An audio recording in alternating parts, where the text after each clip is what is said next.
Magandang araw mga ka-Wonder. Welcome back sa ating YouTube channel, Wonder Vlogcaster po. Pag-usapan natin itong isinampang kaso. Naalala nyo ba yung mga nakapost sa social media na si Soto raw ay kakasuhan ng contempt. Sabi naman sa ibang post, kakasuhan siya ng indirect contempt. So nakakagulat po mga ka-Wonder, no? Na bigla na naman may kakaharapin ang si Tito Soto na maituturing mong pangaharas, political move. Ano ba ang nasa likod nito mga ka-Wonder? So alamin natin at siya nga ay sinampahan ni Ferdinand Topacio. Wow, Ferdinand pa yung pangalan niya, no? Siguro idol nito yung dating Pangulong Marcos, yung father ni PBBM. Kaya Ferdinand ang kanyang pangalan, Well, nagpadala nga ito ng kanyang petisyon dito sa Korte Suprema upang panagutin itong si Tito Soto sa kanya pong sinabi. Well, ano ba yung sinabi ni Tito Soto? Gaya nga ng sinabi natin doon sa mga nakaraang videos natin, nagbigay ang Senate President ng ng kanya pong opinion, na kanya pong saloobin bilang leader ng Senate. At sinabi niya nga na itong Korte Suprema ay lumagpas sa kanila pong jurisdiction, nag-overreach. So, at sabi niya, ito ay judicial sila, pero naging judicial legislation.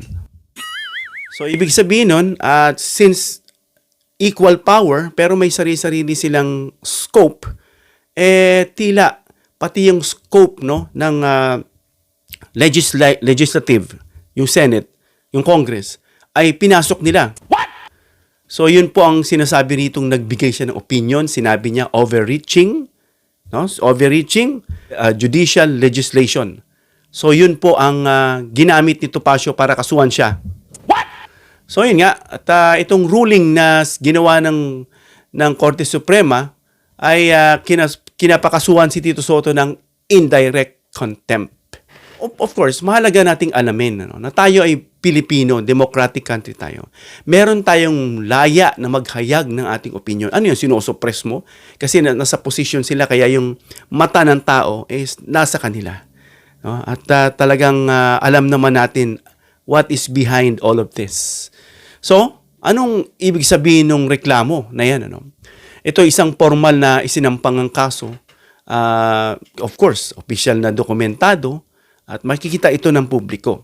Well, ano ba yung indirect contempt at may basihan ba ito mga ka-Wonder na ginamit nila kay Tito Sen? So, ang batas na paggamit ng salita o kilos ay maaring magpahiya o magwasak ng kredibilidad ng korte. Yun po ang sinasabi rito, pinaparating dito ni Topacio. Dahil bakit? Sabi nga, pero hindi ito basta-basta ginagamit na yung contempt na sinasabi.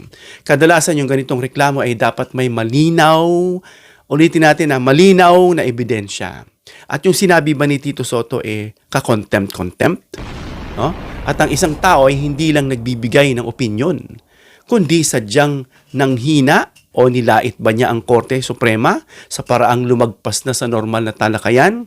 Meron ba rito mga derogatory? Meron ba ritong nakakababa?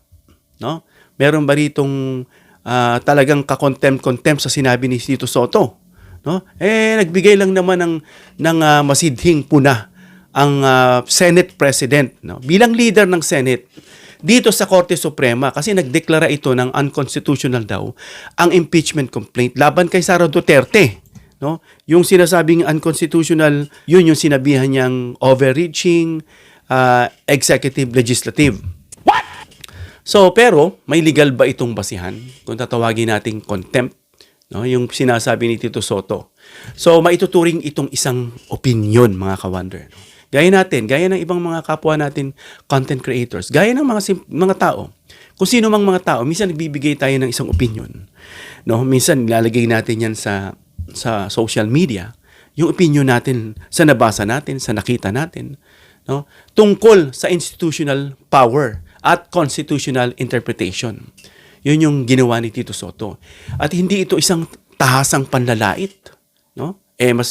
Mas matapang pa nga yung sinabi ni Atty. Gadon. Sabi niya, wala nang integrity ang Supreme Court. Wala nang integrity. Yun ang mas matalim kaysa sinabi ni Tito Soto. So mga ka-Wonder, hindi naman intensyon ni Tito Soto na wasakin ang integridad ng korte. No? Tulad ng sinasabi nilang traditional contempt na ginagamit ng mga kaso. No? So maraming legal expert ang nagsasabi na ang simpleng pagkritika o pagkritik mo or criticism mo sa desisyon ng korte, lalo na sa isyung public policy at constitutional powers, ay hindi agad nagiging contempt. No? Kumbaga, kung napag-aralan nyo sa way back in college, yung basic principle sa jurisprudence, may mga basic na subjects sa business, tayo sa law. No? Sa tingin ko, mapapag-aralan nyo dyan. No? Yung mga, I don't know, kung nandun sa mga businesses, may mga obligations and contracts ng mga subject, yung mga law one, no? Jurisprudence, sa mga, lalo na of course, sa mga law students. So, bakit ito naging issue ngayon? Yan ang tanong, mga ka-wonder. Bakit ito naging issue ngayon? Alam natin, mga ka-wonder, gaya ng tinalakay natin, na ang Senate President ang siyang magpe-preside when it comes to the impeachment of a Vice President. Sinabi nga natin na kapag ang Pangulo ang i-impeach, ang magpe-preside ay ang Supreme Court Justice. No? Sila, or Chief Justice. Sila yung mag-preside. So, alam na natin ang stand ni Tito Soto. No? He is basing on the, of course, on the rule of law. Depende sa mga dokumento, depende sa mga ebidensya, at hindi mo siya mahihilot. Kaya, eto nga, isang paraan ba ito ng diversionary tactic? Isa ba itong pangaharas para sirain si Tito Soto sa kanyang mga constituents? Sabihin, uy, itong sinabi ni Tito Soto, yan, napapahiya tayo. Kung anong sinasabi siguro ng mga member, para maging ground para siya ay i-oust ulit. Pero sabi nga natin na ang reklamo ni Topacio ay nag-uugnay sa malaking politika. So ang patuloy na debate sa impeachment complaints ni Sara Duterte, kaya nga ito nagsampay third impeachment complaints sa kanya. Sinampa, no? At ito po ay pinangunahan ng mga relihiyon, ng mga integrated bar, ng pare, no, ng kung sino-sino na may isang of course, mambabatas from through Laila de Lima, Congresswoman Laila de Lima. So nagkaroon ng ruling ang SC nga na sinasabi rito na ang constitutional na hindi nagustuhan ni Tito Soto. Yun yung sinasabing decision sa impeachment complaints ni Sara Duterte. So dito may mga nagsasabi na ang pagbati ni Topacio laban kay Soto o yung pagbanat niya ay maaring maging paraan para siraan o pahinain si Soto. Pero alam natin na Soto has a strong, resilient personality, no? Meron siyang ganong personality, mga ka-wonder. He can easily summon his will back. And of course, with the help of family and constituents, alam niya na tama yung ginagawa niya. So yung magiging presiding officer kasi dyan ay siya. No, kaya medyo hinaharas siya, medyo dinidisqualify siya kumbaga para hindi siya ang humawak at mailagay ito sa kanilang napipisil. No? Sino ba yung napipisil na gusto nilang ilagay diyan? Of course, yung nasa minority, yung gusto nila. No? So ito ay isang political interpretation, hindi ganap na legal conclusion. So malakas ba ang grounds ni Topacio? No? Maraming naiinis dito kay Topacio sa mga nababasa natin, ano. May tawag sila kay Topacio nakalimutan ko, no. Topacio ba 'yan? Topacio. Well, anyway, ito po yung mga comment ng taong bayan, ano. Sabi lang dito, it's a big shame that some Filipinos don't want accountability. This is another step to protect the pambato ng mga DDS sa nalalapit na trial ng impeachment sa Senado. Bad move, Topacio. Ayan, nakita nyo, Yan, nakita nyo, hindi na ako nagsasabi niyan. Talagang nababasa natin yan, Topacio. So, Topacio, sabi rito, the losing lawyer of lawlessness. Grabe mga banat sa kanya, mga ka-wonder. Ano pa? A lawyer who never won a case yet. Ito medyo, in fairness, mukhang siguro kukunin ba yan kung hindi naman nakapagpanalo. So, baka nakapagpanalo naman yan, mga ka-wonder. Sobrang Sobra naman, a lawyer who never won a case yet. Comment down below kung may research kayo na talagang hindi pa nanalo ito, ha. So, sabi rito ng isa, ibig sabihin kahit hindi abogado si Tito Sen, he knows the law. What? Wow, really. That speaks, no, for the reaction, no, ng public. Kaya, sabi rito, kaya he deserved to be the Senate President. Talaga naman, mga ka-wonder, ano. Sabi pa ng isa, a lawyer whose client are all in jail. Totoo ba na nasa jail lahat? Kumbaga, generalized ba to? Hindi naman siguro, ano. Siguro they are referring to those politicians, to those who are currently, no, being obvious, no, conspicuous, being watched on social media, that I think they are on the losing side. Siguro sinasabi nila dito na wala pa raw na, kumbaga, lahat nasa jail. Pero mukhang hindi naman, grabe naman yun. Ano? Bigyan naman natin ito ng, of course, in fairness, maging fair tayo, mga ka-wonder. No? So, yun. Ano pa sinasabi rito? Don't mind Topacio. Topacio ba yan? Because he is really with Topak. Grabe naman kayo, mga ka-wonder. With Topak talaga. So, siya ba yung nakita natin dun sa video na sumasayaw-sayaw na may hawakan sila sa likod? Gumaganon-ganon. Yung ganon. At yung nagtatawa na ng mga tao. Natawa talaga ako ron, mga ka-wonder. No? Hindi lang sa mukha, pati sa kilos kasi yung reaction, ano, medyo nag-jive. Ano? Yan ay opinion, ha? Baka mamaya sasabihin na naman nila, yan ay contempt. So, yun. Ano pa? There's a SC ruling where judges are, advised to be onion-skinned when it comes to legitimate criticism of their actions.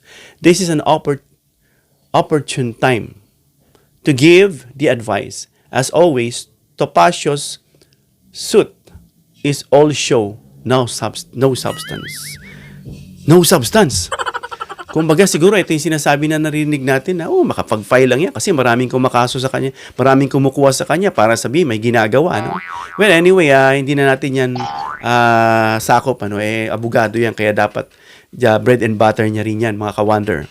So, yun nga. At may basihan ba itong sinasabing grounds ni Topacio? So sa legal na pananaw, mga ka-wonder, no, ang pahayag ni Soto ay napapailalim sa political speech at opinion. No, at ito ay may malakas na protection sa ilalim ng free speech. Gaya ng narinig ko kay Senator Panfilo Lacson ang sinabi niya kung sino may kredibilidad sa lahat ng mga witness, sinabi niya si Bryce. At nagalit si Marcoleta. No? At kasi gusto niya sigurong gawing star witness o tawag doon, state witness, itong mga Diskaya. At hindi lang siya free speech, mga ka-wonder. Siya rin ay public discourse. What? Ang pagiging contempt, mga ka-wonder, ay dapat malinaw. At malinaw, yung sinabi ba ni Soto ay ka-contempt? Wala naman tayo nakikita, kahit tayong mga ordinaryong tao. May ebidensya na lumabis sa pagdadala ng opinion? Lumabis ba siya? They are separated power, kaya binigay niya yung kanyang opinion. This is our, we are separated. You are judiciary, we are legislative. This is our scope, this is our jurisdiction. Sa tingin ko lumagpas ka. Ka-contempt ba yun? Basta lang may maisampa yata itong si Topacio, no? So, yung opinion talaga ng sinasabi nila na nawasak ba yung dignidad o otoridad ng Korte Suprema sa sinabi ni Tito Soto, mukhang hindi naman, mga ka-wonder, no? So, ang pahayag ni Soto ay tungkol sa interpretation ng jurisdiction, yung sinasabi natin, at separation ng powers. They are co-equal, but they have their own scope. They have their own jurisdiction. At hindi simpleng pag-insulto sa Korte Suprema mismo, mga commander. Kaya't maraming legal, na may mga legal minds tayo nakikita at nagbibigay sila ng opinion. Ang mahihirapang makita ito bilang matibay na ground. So in other words, ibabasura lang ito. Nanggugulo lang, kumbaga itong si Topacio. Sinisira niya lang itong si Tito Soto. No? Kumbaga binobombard nila yan. Kasi malapit na yung impeachment trial at nagsampa na nga. Kahapon o ng isang araw, itong mga grupo. No? At yung sinasabing ground for contempt, mukhang malabo. So yun, mga ka-wonder, no? At alam na natin ang mangyayari na naman. No? At alam na natin, this is another move, no, para alisin si Tito Soto. Alam natin nagkaroon ng coup na plot na gagawing president si Loren Legarda, and then narinig natin na involved si Alan Peter Cayetano, or siyang namuno daw, ano, at yung mga instigator dininay naman ni Amy Marcos, at of course naglilipatan, may naririnig tayo, no, na doon sa 3 senador na kakasuhan ngayon, isa daw doon, mula raw doon sa puting kabayo ng isang kapwa natin content creator na si Alfred, mukhang nagsasabi na kung boboto raw ng pa-impeach si Sara, magboboto raw siya ng yes. So, dadagdag pa yung isang lilipat. So, kailangan kasi 16, 2/3, not 1/3 sa Congress, 1/3, na dapat pumirma o para impeach si Sara. This time sa Senate, 2/3. And that is 16 out of 24. Lalagpas pa yan. Sa ngayon, meron ng 15. So, makikita natin na malinaw. Now, don't just look at the horizon. Sa mga iba kasi nawawala ng pag-asa. Look beyond the horizon, because there is something more vast, promising answers at doon sa beyond the horizon. Kaya mga ka-wonder, laging positive lang, ano?